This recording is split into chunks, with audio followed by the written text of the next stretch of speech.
चीन ने एक बार फिर पाकिस्तान का समर्थन किया है। चीनी विदेश मंत्री वांग यी ने पाकिस्तान के उप प्रधानमंत्री और विदेश मंत्री इशाक डार से मुलाकात की। इस दौरान वांग यी ने कहा कि पाकिस्तान की संप्रभुता और क्षेत्रीय अखंडता के लिए चीन हर हाल में साथ है।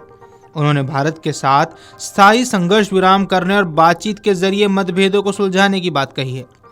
पाकिस्तान के विदेश मंत्री 3 दिवसीय दौरे पर बीजिंग आए हैं। वांग ने डार से कहा कि चीन, पाकिस्तान और भारत द्वारा वार्ता के जरिए उनके मतभेदों को उचित तरीके से सुलझाने, व्यापक और स्थायी संघर्ष विराम हासिल करने, मौलिक समाधान तलाशने का स्वागत और समर्थन करता है।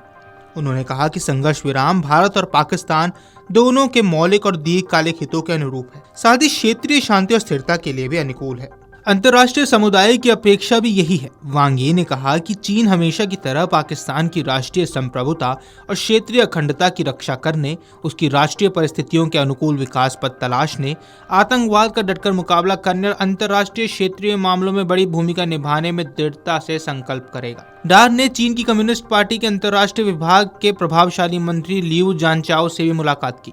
उन्होंने भारत पाकिस्तान सैन्य संघर्ष से उत्पन्न मुद्दों के अलावा 1960 की सिंधु जल संधि को स्थगित रखने की भारत के फैसले पर भी चर्चा की।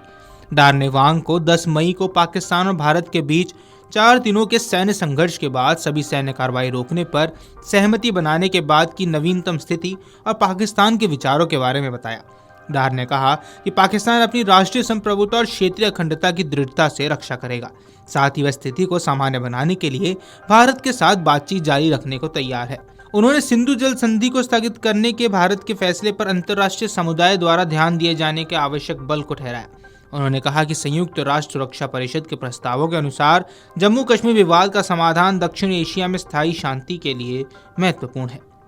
डार भारत में पाकिस्तान और उसके कब्जे वाले कश्मीर में आतंकवादी ढांचों पर ऑपरेशन सिंदूर के तहत लक्षित हमले किए जाने के बाद चीन का दौरा करने वाले पहले उच्च स्तरीय पाकिस्तानी अधिकारी हैं। भारत ने पहलगाम में 22 अप्रैल को हुए आतंकवादी हमलों के जवाब में 6 मई की रात सैन्य कार्रवाई ऑपरेशन सिंदूर किया था। पहलगाम में आतंकवादी हमले में 26 लोग मारे गए थे।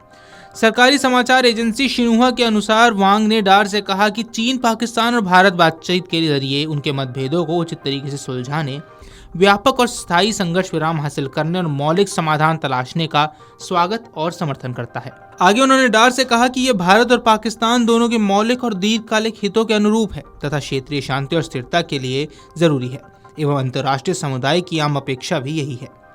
वहीं आपको बता दें कि ग्लोबल टाइम्स के अनुसार वांग यी ने डार से कहा कि एक अटल मित्र के रूप में चीन हमेशा की तरह पाकिस्तान को उसकी राष्ट्रीय संप्रभुता और क्षेत्रीय अखंडता की रक्षा करने, उसके राष्ट्रीय परिस्थितियों के अनुकूल विकास पथ तलाशने, आतंकवाद का डटकर मुकाबला करने और अंतर्राष्ट्रीय और क्षेत्रीय मामलों में बड़ी भूमिका निभाने में दृढ़ता से समर्थन करता है।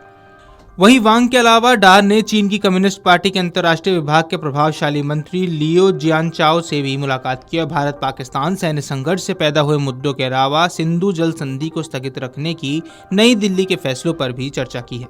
उन्होंने सिंधु जल संधि को स्थगित करने के भारत के फैसले पर अंतर्राष्ट्रीय समुदाय द्वारा ध्यान दिए जाने की आवश्यकता पर बल दिया और कहा कि संयुक्त राष्ट्र सुरक्षा परिषद के प्रस्तावों के अनुसार जम्मू कश्मीर विवाद का समाधान दक्षिण एशिया में स्थायी शांति के लिए बेहद महत्वपूर्ण है। वहीं आपको बता दें कि वांग की टिप्पणी पाकिस्तान के उप प्रधानमंत्री एवं विदेश मंत्री मोहम्मद इशाक डार के साथ बैठक के दौरान सामने आई। डार 3 दिवसीय दौरे पर बीजिंग गए हुए हैं और 22 अप्रैल को पहलगाम में हुए आतंकी हमले के जवाब में 6 और 7 मई को पाकिस्तान और पाकिस्तान के कब्जे वाले कश्मीर में आतंकवादी ढांचे ऑपरेशन सिंदूर के तहत भारत के जबरदस्त प्रहार के बाद चीन का दौरा करने वाले वो पहले उच्च स्तरीय पाकिस्तानी अधिकारी हैं। Video desk amarujala.com। अगर आप ये वीडियो YouTube पर देख रहे हैं तो हमारे चैनल को सब्सक्राइब कर बेल आइकन दबाएं और Facebook पर देख रहे हैं तो हमारे पेज को लाइक करें।